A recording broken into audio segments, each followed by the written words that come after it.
నమస్తే SR7 TV news కి స్వాగతం. ప్రజా డాక్టర్ శ్రీ జిల్లల మాధవరెడ్డి సేవలు చిరస్మరణీయం. వన్పర్తి పట్టణ కేంద్రంలోని పాలిటెక్నికల్ మైదానంలో 19, 20, 21 తేదీలలో టోర్నమెంట్ నిర్వహించడం జరుగుతుంది. వన్పర్తి నియోజకవర్గ ప్రాంత ప్రజలు, క్రీడాభిమానులు, యువకులు అందరూ ఈ టోర్నమెంట్ కార్యక్రమంలో పాల్గొని పేదల డాక్టర్ జిల్లల మాధవరెడ్డికి నివాళులు అర్పిస్తూ ఇన్విటేషన్ ఫుట్బాల్ టోర్నమెంట్ ను విజయవంతం చేయగలరని మనవి.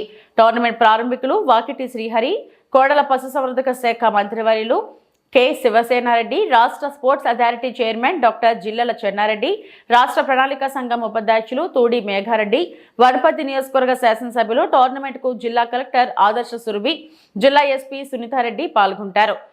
Reporting by SR7 TV news reporter Wanaparthy జిల్లా ఇన్ఛార్జ్ కేపీ రెడ్డి.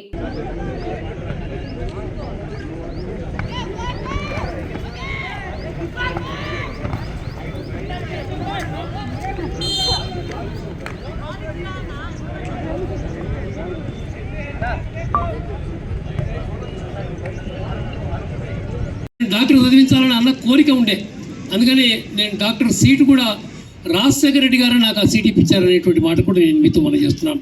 రాజశేఖర రెడ్డి గారు ముఖ్యమంత్రిగా ఉండే, వారి కోటాలో కొన్ని డాక్టర్ సీట్స్ ఉండే. నా కుమారుడి గారిని అడిగితే శ్రీనిధి కాలేజీలో ఇప్పించాడు. చాలా చాలా గొప్ప కాలేజ్ శ్రీనిధి కాలేజ్, దాంట్లోనే వారు ఇప్పించడం జరిగింది. ఆయన కంప్లీట్ చేసుకున్నాడు. చాలా అంటే నేనేమో మా అన్న బాటలు నడవాలని నేను అంటా ఉన్నాను, ఆయనేమో నా బాటలు నడుస్తూ ఉంటున్నాడు.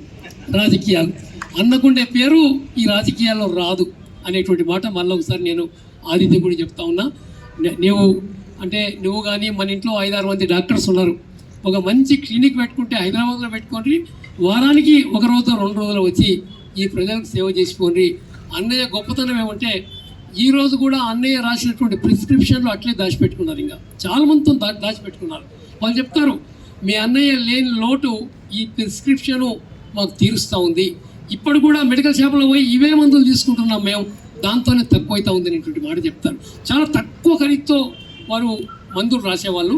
ఒక్కసారి చేయబట్టుకుంటే రోగాన్ని ఎంబడి గుర్తుపట్టేవాడు. చాలా గొప్ప, చాలా అరుదైనటువంటి డాక్టర్ అనేటువంటి మాట కూడా మీతో మనం చేస్తున్నాను. అలాంటి వ్యక్తి వారి జ్ఞాపకార్థం ఒక ఫుట్బాల్ టోర్నమెంట్ చేద్దామంటే నిన్నటి వరకు క్రికెట్ టోర్నమెంట్ ఉండే. వాస్తవంగా వారి పుట్టినరోజు మొదలుపెట్టి చనిపోయే రోజు పూర్తి చేద్దాం అనుకున్నాం.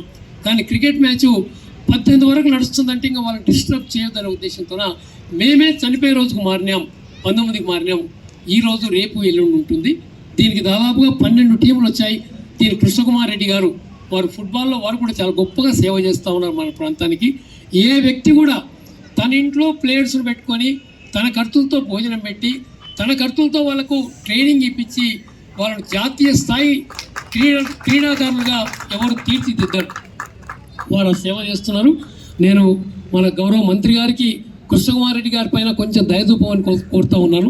శివసేనారెడ్డి గారు కూడా దయచూపమని కోరుతూ ఉన్నాను. వారికి ఒక మంచి అవకాశం ఇవ్వండి, ఇంకా గొప్ప వాళ్ళని తయారు చేస్తాడు ఫుట్బాల్లో.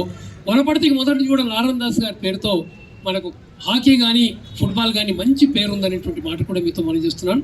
ఇవాళ సురేందర్ కానీ సుధీర్ కానీ వీళ్ళందరూ నారాయణ దాస్ గారి దగ్గర శిష్యరికం చేసినటువంటి వాళ్ళే అనే మాట నేను మనం చేస్తున్నాను. అందుకని ఇవాళ అన్నయ్య విగ్రహం ఏ మాదిరిగా పెట్టినాం, నారాయణ దాస్ సార్ గారు కూడా ఓ విగ్రహం మనం వనపర్తిలో పెట్టాల్సిన అవసరం ఉందనేటువంటి మాట కూడా నేను సవినిగా మనం చేస్తున్నాను. అందుకని ఇవాళ ఫుట్బాల్ మ్యాచ్ 12 టీములు వనపర్తికి రావడం అంటే చాలా గొప్ప విషయం.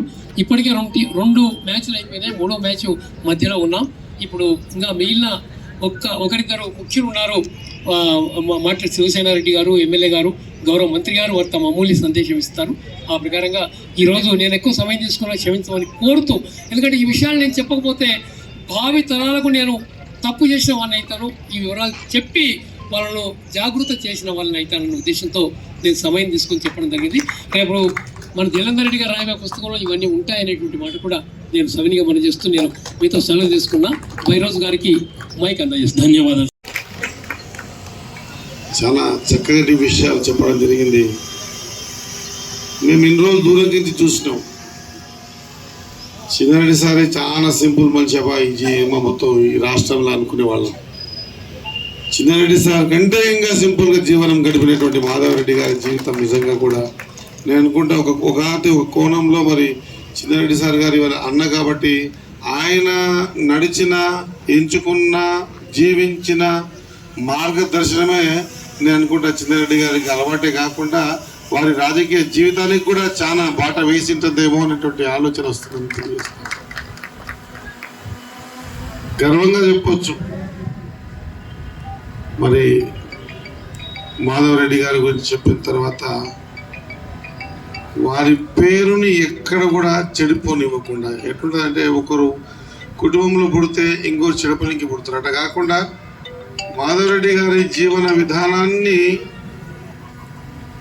తన లోపల కలుపుకొని తన జీవితాన్ని కూడా అన్నలాగా బతకాలనే ఆలోచన ఉన్న చిన్నారెడ్డి గారి జీవితం నిజంగా కూడా స్ఫూర్తిదాయక. మరి ఆదిత్య రెడ్డి గారిని కోరుతా ఉన్నా, ఇప్పుడు పెద్ద దిక్కుంటావా మరి నాన్న దిక్కుంటావా ఆలోచన చేయాల్సిన అవసరం ఉంది అని చెప్పి తెలియజేస్తాం. నాగార్జున వాస్తవంగా కూడా చాలా విషయాలు చెప్పేటప్పుడు విన్నప్పుడు ఒక్కోసారి అన్ని మర్చిపోతాం, జీవితంలో ఇంకేం కనిపించదు, ఎక్కడో లోతైన ఆలోచనల